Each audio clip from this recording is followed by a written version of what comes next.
Meski saat ini sedang disibukkan untuk mempersiapkan skuad terbaik guna menghadapi Cina dan Jepang, sebuah rumor mengejutkan menghampiri asisten pelatih timnas Indonesia, Alex Pastoor.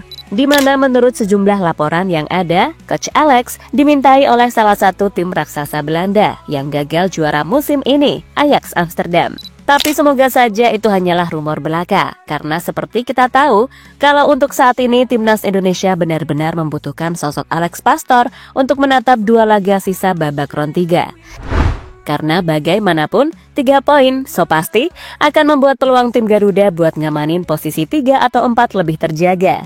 Terlebih, Indonesia akan main di kandang sendiri, yang mana artinya dukungan dari puluhan ribu supporter akan menggema di GBK. Ya, meski terhitung masih beberapa minggu lagi, tapi percayalah itu adalah waktu yang terbilang sebentar untuk mempersiapkan diri. Itulah kenapa kedua tim diketahui masing-masing sudah mulai sat-sat buat melakukan persiapan. Sementara di sisi lain, Cina yang di leg pertama berhasil mengalahkan Indonesia cukup percaya diri, bahkan mereka tak takut dengan skuad mahal yang dimiliki timnas Indonesia saat ini. Melihat hal itu, membuat Joy Pelupessy cukup kesal dan dia siap membuktikan siapa yang terbaik di lapangan.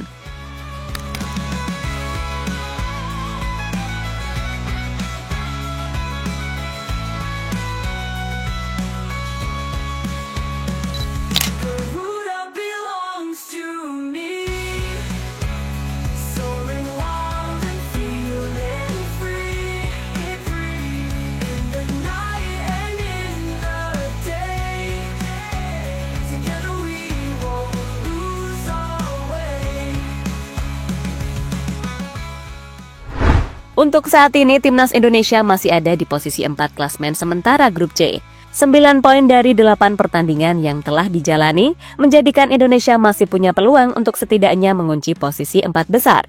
Memang untuk finish di posisi kedua sebenarnya juga masih ada peluang.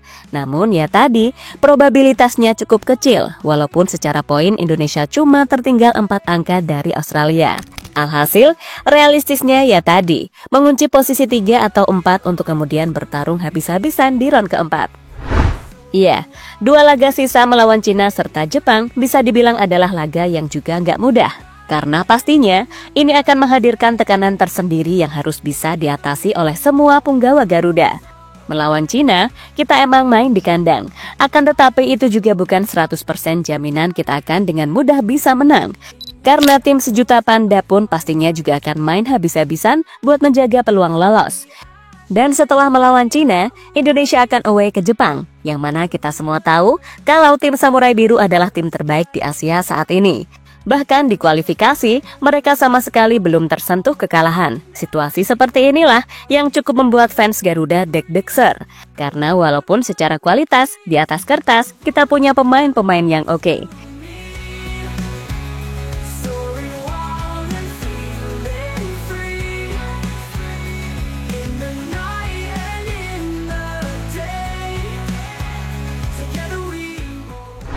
Sementara itu, di tengah para pelatih dan asisten mempersiapkan skuad terbaiknya guna pertandingan bulan Juni mendatang, sebuah rumor yang tentu saja membuat fans cukup was-was, di mana menurut sejumlah laporan yang ada, kalau Alex Pastoor dimintai oleh salah satu raksasa Belanda, Ajax Amsterdam, sebagai pelatih kepala mereka. Munculnya nama Alex Pastoor tak terlepas dari keputusan Francesco Farioli yang telah resmi meletakkan jabatannya. Langkah itu diambil pelatih asal Italia itu seusai gagal membawa Ajax Amsterdam meraih juara Eredivisie 2024-2025. The Golden Zonen dipastikan merelakan gelar juara Eredivisie seusai gagal mengejar perolehan poin dari PSV Eindhoven. Anak asuh Francesco Farioli harus gigit jari karena terpaut 1 poin dari sang pemuncak klasmen itu. Seusai kegagalan itu, Farioli memutuskan untuk mengakhiri masa kerjanya bersama Ajax. Kini, muncul sederet sosok pelatih top Belanda yang digadang-gadang bakal menggantikannya, termasuk Alex Pastoor. Dalam daftar pelatih tersebut, Alex Pastoor turut bersanding dengan deretan nama beken, seperti Erik ten Hag, Paul Simonis, Marcel Keizer, John Heitinga, Frank de Boer, Ron Jens, hingga Michael Reiziger. Dan rumor itu semakin diperkuat setelah salah satu media Belanda, Football Zone pun memunculkan 11 nama pelatih top yang digadang-gadang bakal menjadi penerus Francesco Farioli. Menariknya, nama Alex Pastor muncul di antara juru taktik elit yang disebutkan. Alex termasuk dalam artikel berjudul 11 pelatih yang mampu menggantikan Francesco Varioli di Ajax. Football Zone merinci perjalanan karir Pastor hingga kini menjadi asisten pelatih timnas Indonesia. Alex Pastor ingin mengambil cuti panjang setelah meninggalkan Almere City musim panas lalu. Namun, hal itu tidak berlangsung lama karena ia kini bekerja sebagai asisten Patrick Kluivert di timnas Indonesia, tulis Football Zone. Alasan yang membuat Football Zone mempromosikan Pastor tak terlepas dari keinginan sang juru taktik. Tahun lalu, Pastor bermimpi bisa kepada Algemeen Dagblad tentang pekerjaan di Ajax Amsterdam, tulis Alex Pastor. Bahkan, media Belanda itu juga mengutip kembali pernyataan ex-pelatih Almere City tersebut. Saat itu, Alex Pastor yakin jika dia bisa mengukir prestasi impresif jika bekerja sama dengan Michael Reiziger.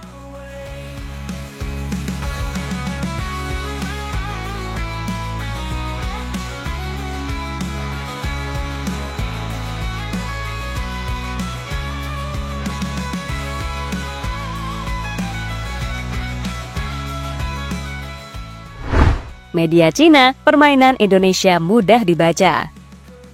Media Cina menganalisis permainan dan taktik timnas Indonesia yang disebut amat mengandalkan pemain-pemain naturalisasi.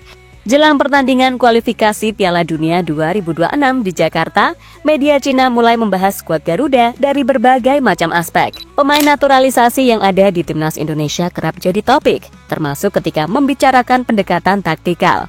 Sohu menyebut gaya main timnas Indonesia begitu mudah dibaca karena mengandalkan pemain naturalisasi. Pergerakan timnas Indonesia sangat simpel, cuma memberi bola ke pemain-pemain naturalisasi. Pemain-pemain keturunan Belanda memiliki keterampilan dan cepat, tulis Sohu. Dalam artikel yang sama, Sohu menyebutkan timnas Indonesia yang diperkuat 18 pemain keturunan bisa menyusahkan Cina yang butuh kemenangan demi meraih impian ke Piala Dunia 2026. Selain itu, disebutkan pula 2 laga kandang terakhir timnas Indonesia berujung kemenangan atas Arab Saudi dan Bahrain. Menurut Sohu, kemenangan tersebut tak lepas dari keberadaan pemain-pemain yang berpindah paspor. Kemampuan para pemain naturalisasi Indonesia kemudian dibandingkan dengan pemain yang dinaturalisasi skuad naga. Pemain-pemain naturalisasi kita antara sedang bersantai atau berpikir untuk pensiun, tulis Sohu. Dalam beberapa tahun terakhir, Cina juga melakukan naturalisasi pemain. Beberapa pemain naturalisasi yang sudah pernah membela Cina adalah Li Ke, Hou Yongyong, Jiang Guangtai, Ai Kasan, dan Alan.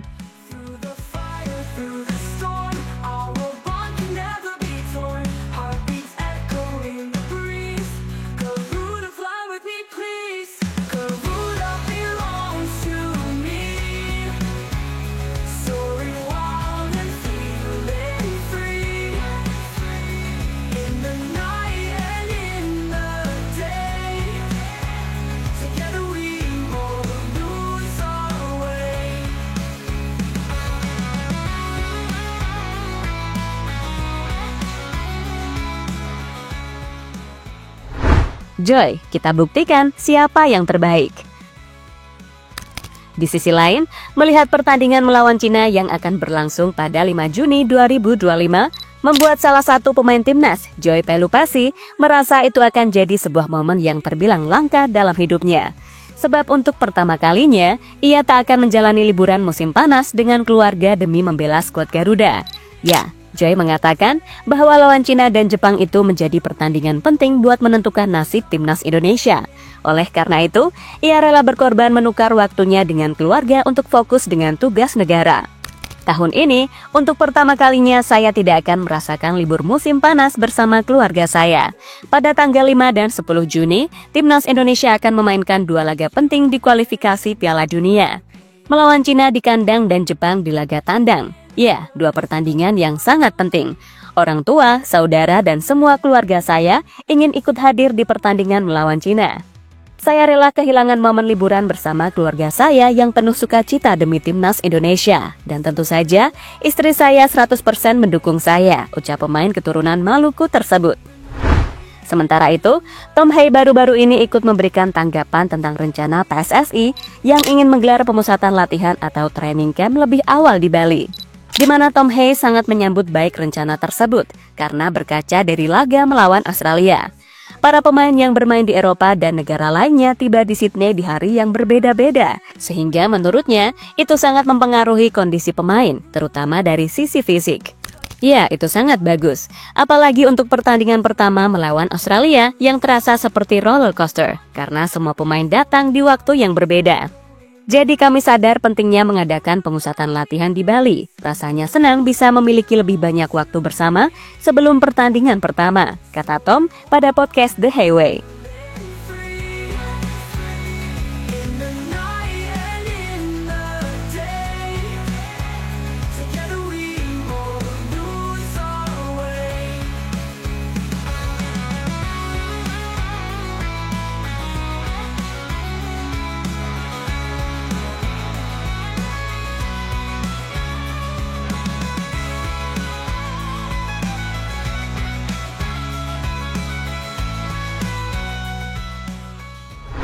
Dan terlepas dari apapun, intinya semua elemen harus bersatu untuk 2 match krusial di bulan Juni mendatang. Karena ini adalah kesempatan emas bagi kita untuk menunjukkan sampai mana sepak bola kita untuk berkembang.